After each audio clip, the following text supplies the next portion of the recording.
Safe music. ẹ̀ka àsán gẹ́gẹ́ ní aago méjì lù. èyí ni rédíò Alóore tí a kalẹ̀ sí yàrá ìgbóhùnsáfẹ́fẹ́ GSM níléeṣẹ́ ètò ìròyìn àṣà ohun ìrìnàjò afẹ́ ti ìpínlẹ̀ Ọ̀yọ́ sẹkítẹ́rìàtì Agodi nílùú Ìbàdàn. ìròyìn àgbáyé ni a mú wá fún yín. orúkọ tèmi ni Adémọ́lá Ọlátúnjí. ṣáájú ẹgbọ́ kókó tó wà nínú ìròyìn náà.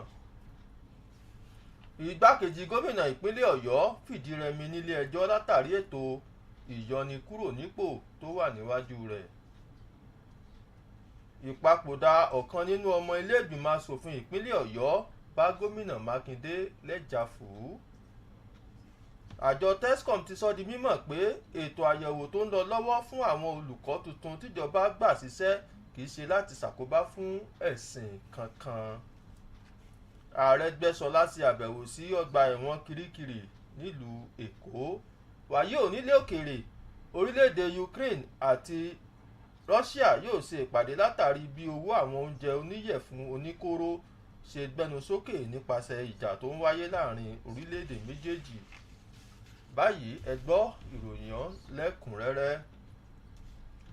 Adájọ́ Ládìran Akíntọ́lá ti ilé ẹjọ́ gíga tìpínlẹ̀ Ọ̀yọ́ tó fi ìlú Ìbàdàn ṣe ibùjókòó ti dá ẹjọ́ eléyìí tí igbákejì gómìnà ìpínlẹ̀ Ọ̀yọ́ ìyún ní onímọ̀ ẹ̀rọ Rauf Ọláníyàn pè láti dá ilé ìgbìmọ̀ asòfin ìpínlẹ̀ yìí lọ́wọ́ kọ́ yíyọ kúrò nípò.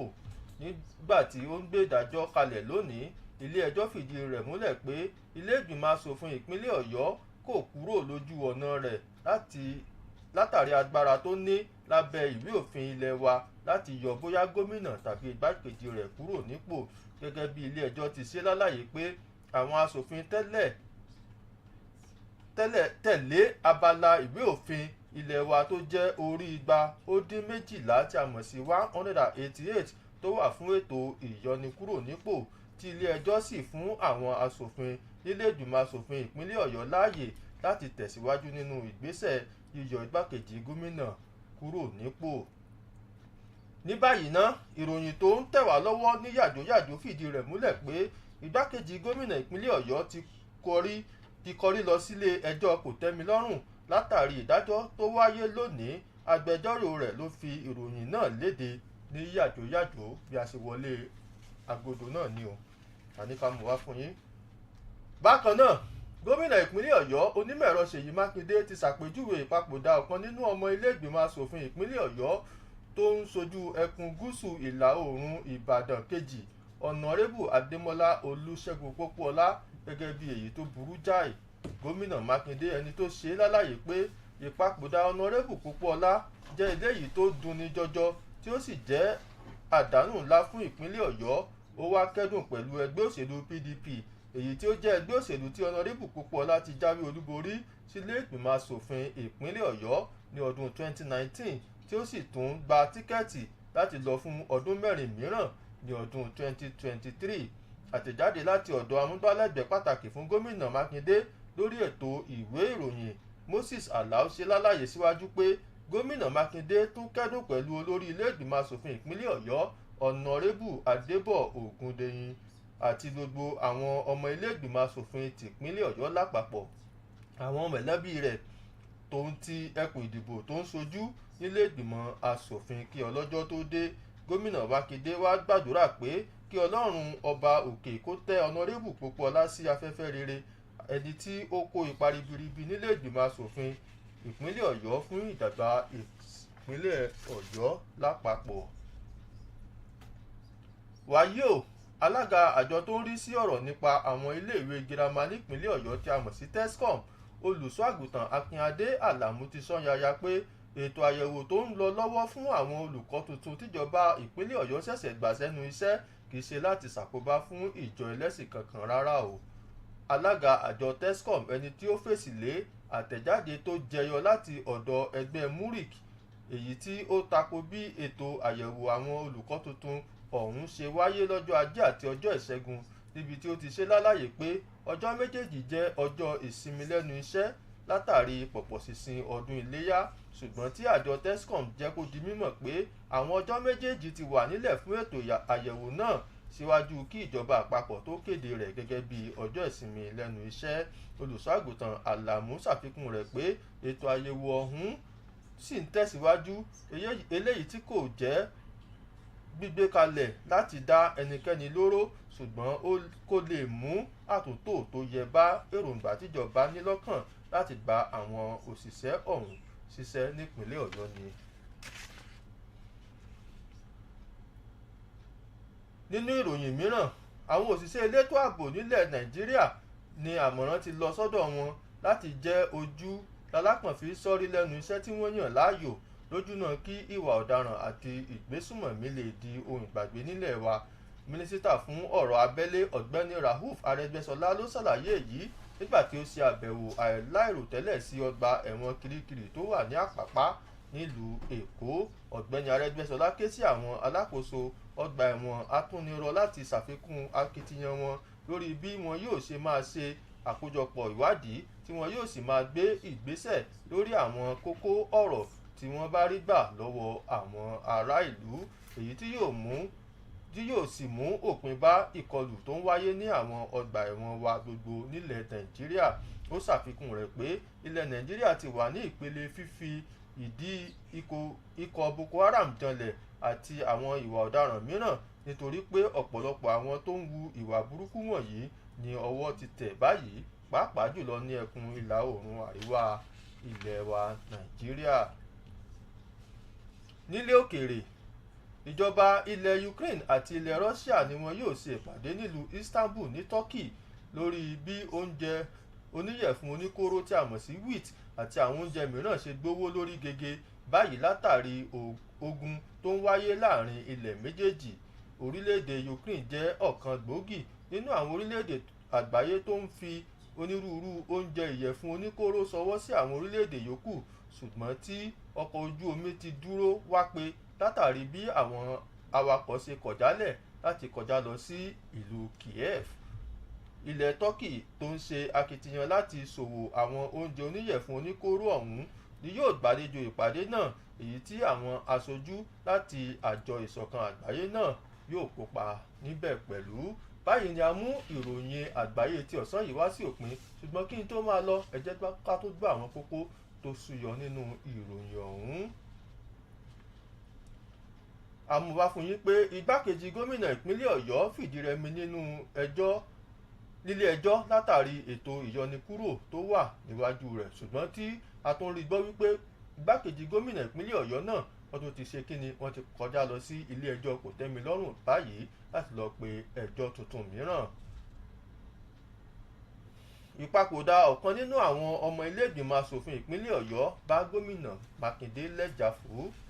Àtúnmọ̀wá fún yín pé àjọ Tescom ti sọ di mímọ̀ pé ètò àyẹ̀wò tó ń lọ lọ́wọ́ fún àwọn olùkọ́ tuntun tíjọba ṣẹ̀ṣẹ̀ gbà síṣẹ́ nípínlẹ̀ Ọ̀yọ́ kì í ṣe láti ṣàkóbá fún ẹ̀sìn kankan bíi ti wùlé ó mọ. Arẹ́gbẹ́ṣọlá ṣe àbẹ̀wò sí ọgbà ẹ̀wọ̀n Kirikiri nílùú Èkó. Wàyí ò nílé òkèèrè, orílẹ̀-èdè Ukraine àti Russia yóò ṣe ìpàdé látàrí bí owó àwọn oúnjẹ oníyẹ̀fun oníkóró ṣe gbówó lórí gègé nípasẹ̀ ìjà tó ń wáyé láàrin àwọn orílẹ̀-èdè méjèèjì. Ẹ pàdé wa ní ọ̀la fún àkọ́tún ìròyìn ní ìkànnì rédíò Aloore. Ẹ ṣeun tẹ́ ń tẹ́tí gbọ́ wa. Orúkọ tèmi ò yípadà, Adémọ́lá Ọlátúnjí náà lórúkọ tí mò ń jẹ́. Ó dàárọ̀. Omi tuntun kìrù ẹja tuntun wà ní odò ẹtún máa gbá. Kí ló dé? Tóun tó dáa kì í kún ẹlẹ́gàn lójú. Ìjọba ẹnjìnìà Ṣèyí Mákindé ọ̀fẹ́ràn ṣẹ́kárí mi ni. Ṣùgbọ́n bọ́lọ̀ ń bá rí ọ. Nítorí àfẹnuyọ sùsìsì tí ń dùn lọ́wọ́lọ́wọ́. Jẹ́yìn náà rí ọ. Ọ̀pọ̀ àṣeyọrí lórí ìdàgbàsókè níjọba ìpínlẹ̀ Ọ̀yọ́ ti ṣe. Ẹja sọ díẹ̀ mbẹ́. Ó pèsè ọkọ̀ lárìnká sọ̀fin tó tó agbègbè iṣẹ́ ibi kárí ìpínlẹ̀ Ọ̀yọ́. Àfikún àtìrúni lágbára fáwọn operation boss. Dáyẹ̀tẹ̀ ìwéré ilé àtàgọ́ rẹ̀. Ó fi kún agbára ẹ̀rọ ayélujára bí òwìwí. Gbàwòrán àṣẹlẹ̀ pàjáwìrì sílẹ̀. Ńbàdàn commissioning of mobile squadron unit lágọ̀ rẹ̀. Ó dáwọ́lé múgbòòrò ètò ọrọ̀ ajé nípínlẹ̀ Ọ̀yọ́ nípasẹ̀ àgbẹ̀ farm of estates lákòfò èrúwà àti láwẹ́ pípín ohun ọ̀gbìn fẹ́gbẹ̀rún mẹ́wàá àgbẹ̀ asphalt and equipment níjàyè fífọwọ́síwé èmi ni mo ní nǹkan mi sí ọ̀fọ̀ lóṣù péréte ẹgbẹ̀lẹ́gbẹ̀ mílíọ̀nù fún dènà covid-19 àbítọ̀nà ọ̀dàjì road lautech vehicle inspection center ìdíàpẹ́ ọ̀nà mọ́níyà ìjàyè sísẹ́yìn àtàwọn agbègbè dágbègbè níbàdàn ó gbówó oṣù ọdún mẹ́rin kalẹ̀ fún òṣìṣẹ́ fẹ̀yìntì àwọn olùkọ́ gbogbo ọ̀ọ́dúnrún òṣìṣẹ́ tẹ́ dádúró lọ́nà àìtọ́ ló gbà padà tó sì ń sanwó wọn déédéé abẹ́ gbáriwo ó káṣọ ẹgbẹ̀rún mẹ́ta owó tóbi ń san ẹ̀kọ́ dọ̀fẹ́ ó pín ìwò tún kíláàsì ṣe ó fa lautech padà di tìpínlẹ̀ Ọ̀yọ́ ọ̀yọ́ àtúnṣe pẹ̀lú ohun èlò fún ilé ìwòsàn alábọ́dé lọ́pọ̀ bíi mélòó la wà ká tábọ́ ara ẹni tí ń pẹ̀gàn ìjọba Ṣèyí Mákindé má pẹ̀lú ọ̀bọ̀jẹ̀kọ̀ ohun gbogbo tí ń ṣe lọ́wọ́ ní ẹja jọ wò. Ọ̀yọ́ State Ministry of Information, Culture and Tourism.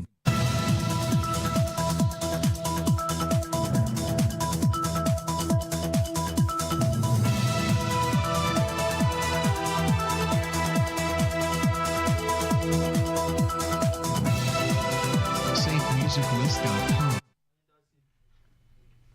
Good afternoon. This is Aloore Radio, transmitting from GSM Studio at the Ministry of Information, Culture and Tourism, Secretariat Agodi, Ibadan. This is the world news. I am Olukemi Omotosho. First, the highlights. Impeachment. Oyo Deputy Governor loses in court, heads to appeal court. Makinde expresses shock over Oyo House of Assembly members' demise. Ongoing staff screening not targeted at any religion or your TESCOM. Aregbesola pays visit to Kirikiri maximum prison. And on the foreign scene, Ukraine, Russia to hold green talks as war sends food prices soaring. Now the news in details. Justice Ladiran Akintola of an Oyo State High Court sitting in Ibadan has dismissed the suit filed by the Deputy Governor of the state to stop the state's House of Assembly from removing him from office. Given the judgment today, the court held that the House of Assembly has not breached the provisions of the Constitution on the removal of governor or deputy governor. According to the court, the lawmakers substantially complied with the provision of Section 188 of the Constitution on the removal process. The court said the lawmakers should continue with the removal process. However, the Deputy Governor, Engineer Rauf Olaniyan, has went ahead to appeal the judgment. In the meantime, Oyo State Governor Seyi Makinde has expressed shock over the death of the member representing Ibadan Southeast Constituency 2, Honorable Ademola Olusegun Popola. Makinde, who described the lawmaker's death as sad, painful, and a huge loss to the state, commiserated with the People's Democratic Party, PDP, in the state, on whose platform Popola was elected into the House and had even secured a ticket to seek another term. A statement by the Special Assistant Print Media to the Governor, Moses Aloore, indicated that the Governor equally expressed heartfelt condolences to the Speaker of the House, Honorable Adebo Ogundoye, and the entire House of Assembly members, the lawmakers' immediate family, and the Ibadan Southeast Constituency 2.